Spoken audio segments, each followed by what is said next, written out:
Mormons try to trick God with soda. Zuckerberg bet $80 billion and lost. Baseball's weirdest food offerings. Goths cry cultural appropriation. And so much more when you support The Habit at patreon.com/doseofbuckley. If history has taught us anything, it's that one of the most lucrative markets of all time is preying on the insecurities of teenage boys. Unless you're the Catholic Church, that just cost them $3 billion over the last 70 years. But in the 90s, you had Stridex and Clearasil making tons of cash selling creams and pads to acne-riddled dorks with the promise that it would clear up their skin and make the cheerleader want to fuck them. And as an acne-riddled dork in the 90s, let me tell you, it was all lies.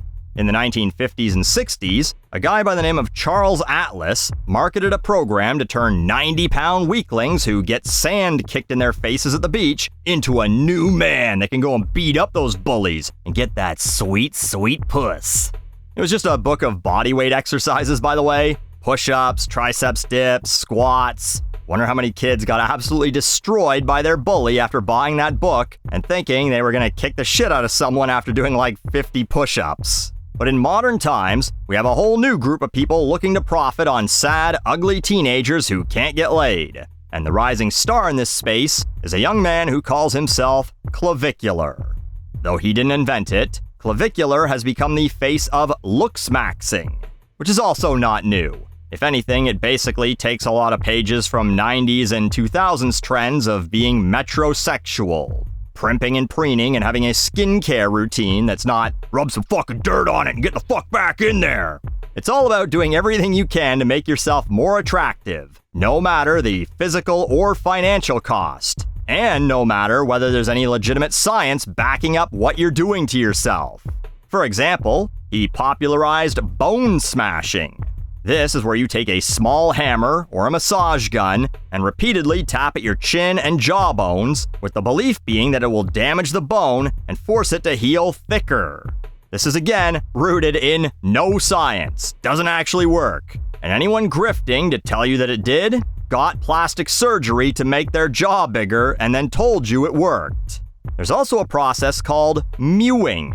I made fun of this in a short I posted on April Fools, but to expand on it a little, it involves pushing your tongue up to the roof of your mouth and then jutting your bottom jaw out, which of course forces you to kind of make a kissy face. So if you've seen teenagers walking around making that face and you wondered what's wrong with them, they've been following the teachings of Clavicular, who believes that doing this will actually make your jawline permanently stick out like that. I guess all these dudes think the hottest men in history are Sergeant Slaughter and Jay Leno. They are obsessed with jawlines, and I'm not really sure why. Did I miss something? Is there an interview somewhere where Sydney Sweeney says she can only get wet for Judge Dredd? My guess is it has a lot to do with the internet constantly dunking on chinless wonder Andrew Tate, the man who they all deemed as their alpha, their beacon of masculinity. They go, "Wait! There are women who won't sleep with him, but he's the manliest man of all men. What must we do? I know. Let's hit ourselves with hammers and walk around all day making stupid faces. Then surely women will want to fuck us." But let's talk about Clavicular's brand of masculinity. It's kinda not very manly in any traditional sense. Even his name, Clavicular. It's a reference to having a prominent clavicle or collarbone. I have never, once in my life, come across a woman who said, "You know who I think is really sexy? Gandhi during his hunger strike." All the big ol' Hollywood beefcakes that women think are hot, no one's ever said, "Man, that Chris Evans, I'd love to lick his clav." I mean, I shouldn't say no one, this is the internet. If there's a body part, someone has a fetish for it. But again, this really weird focus on bones sticking out of your body. Jawline, collarbones. Are women really into that little bone that sticks out near your wrist? Because if so, feast on this, females. But you know, maybe this isn't about being masculine, about being manly. Maybe this is a rejection of all that. I think it would have to be, because every single thing I ever see about this guy, which is almost entirely against my will, is not manly. First off, he's entirely manufactured. You know how I said earlier that the bone smashing and mewing doesn't work? Yeah, it didn't for him either. which is why he then spent $35,000 on jawline surgery. He explains on a podcast how they do it. They have to break your jaw and put a bunch of screws in, making him literally more fragile, not stronger. He will have to make sure he never gets in a fight, or that'll just all get ripped apart. He can't even go back to the beach to fight his bullies. He'll still have to run away from them like a coward. Not very manly. He also takes a lot of drugs to look the way he looks. There's a clip from a podcast where he talks about taking testosterone, human growth hormone, weight loss drugs, hair growth drugs, Accutane, which is an acne medication. He lists off about a dozen drugs, and these are only the legal or semi-legal ones. He's also openly talked about using meth. I had no idea. The guy in the alley downtown was just Looksmaxxing. He takes so many drugs, in fact, that he overdosed midstream just a couple days ago. And his friends, the goofs who are all riding his coattails, had to call 911 for him. He survived, thankfully, because if he died, I would have had to throw out this entire video. I mean, also, what a tragedy it would have been. And then complained that the life support mask made his face descend, meaning it made him look unattractive.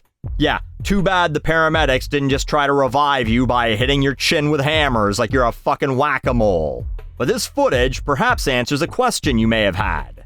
Buckley, how is this guy famous? Like, what does he do? Well, he streams, of course, the most masculine of all professions.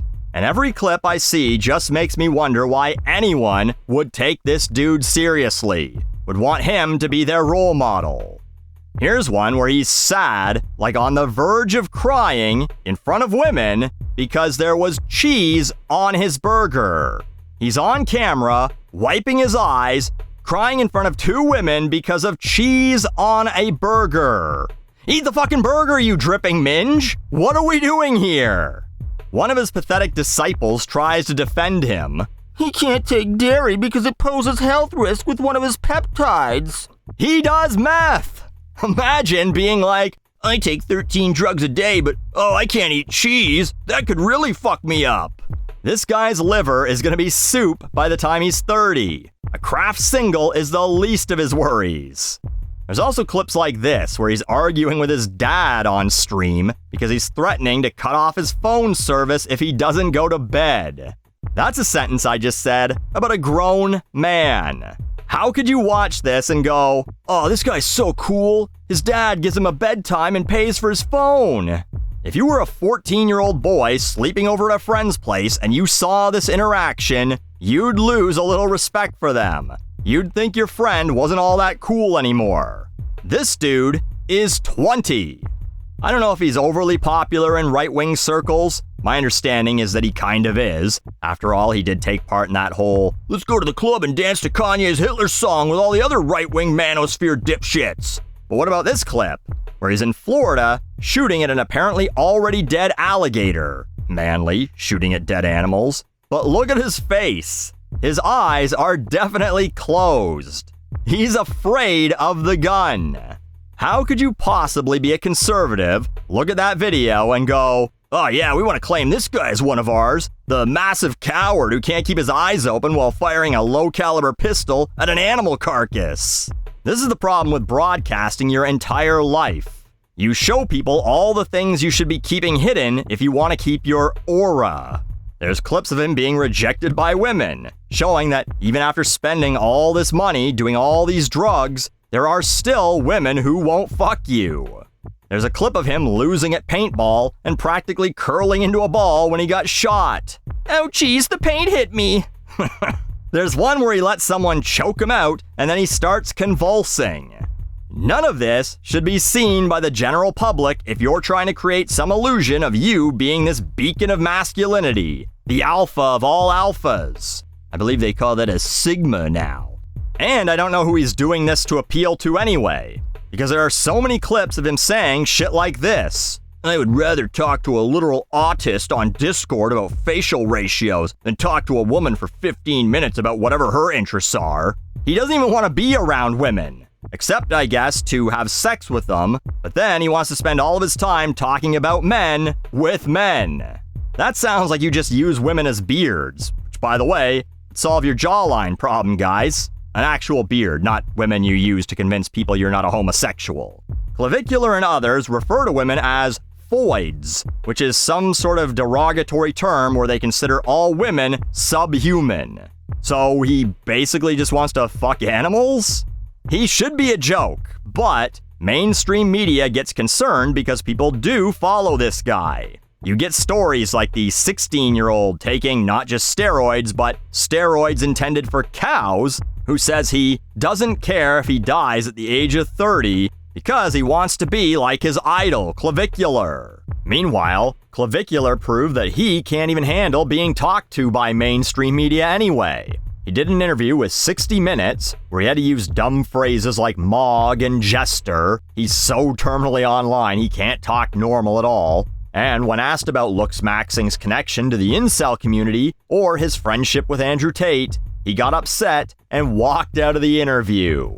He can't handle anyone who's not a sycophant or one of the women he pays to stand around him. He's a child who's never been told no in his life. This is the messiah of masculinity now? A drug addict with eating disorders who is willing to humiliate themselves for every little scrap of attention they can get and spends hours worrying about what their hair and face look like every day? Congrats, everyone. The new face of masculinity is a 15-year-old emo girl circa 2007. Welcome to the Black Parade, Clavicular.